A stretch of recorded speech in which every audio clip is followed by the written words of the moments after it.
जय जगन्नाथ। आपण मानक मीनू किचन को स्वागत करुच्ची। आज मु आपण मानक चाउल बिरी बरा बनैकी देखेबा को चाहूँगी। चलतु देखा केमिति मु चाउल आउ बिरी रे बरा प्रस्तुत करिछि। चाउल बिरी बरा बनैबा पई मु चाउल बिरी को 4 घंटा आगरो बतुरई रखी देइथिली। गोटे कप बिरी सहित 2 कप चाउल नैछि। मु ताको धुआ धुई करी सफा करी वर्तमान नै जाइछि। ग्राइंडर कप रे दे दोछि।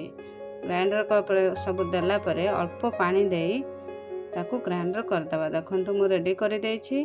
वर्तमान ताको ग्राइंडर करी देबी। ग्राइंडर हला परे बैटर को गोटे बेसिन को ढाली दउछि।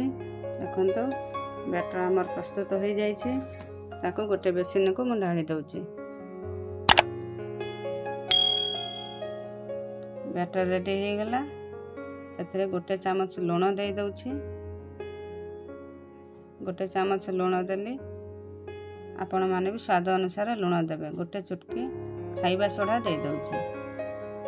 टिके सॉफ्ट करबा पई बरा को गोटे चुटकी खाइबा सोडा दे दउछि। आ छोट छोट अदा खंड दे दउछि।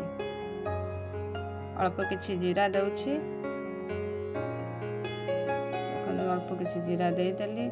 कटा हेतिबा भुसरंग पत्र आ कटा हेतिबा कंचा लंका दे देले। ए सबु जांक देला परे ताको गोटे चमचा सहायता रे मिक्स कर दबा। वर्तमान मु मिक्स कर दउछि। आपण माने भी एमती मिक्स करबे। 5 मिनिट पय मिक्स करी ताको घोड़े करी गोटे घंटा पर्यंत रखी दबा बैटर को। गोटे घंटा पर्यंत रखिले बैटर टी सॉफ्ट हेबो आ बरा मध्ये भलो फुलेबो। से टाइम भितरे मु तेल गरम कर दउछि। गैस ऊपर तेल कढ़ाई रखी लो फ्लेम में रखी दउछि। गरम होबा पय रखी दउछि। वर्तमान गोटे घंटा हो जाइछि। बैटर हमर परफेक्ट बनि जाइछि।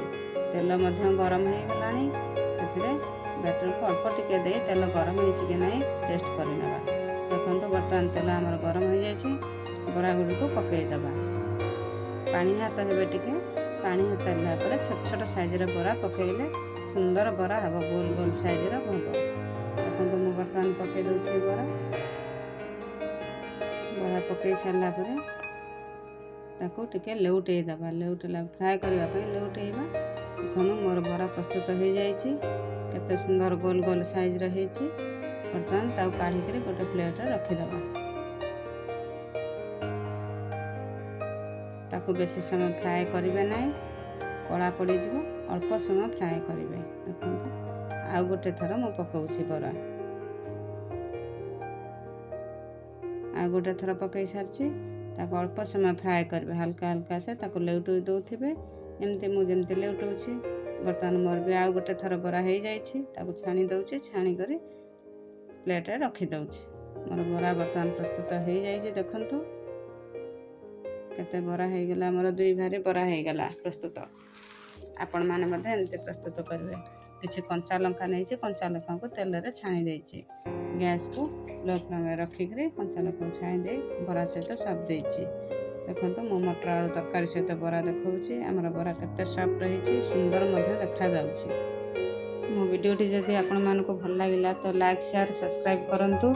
कमेंट रे जरूर बतांतु। रहउछि नमस्कार।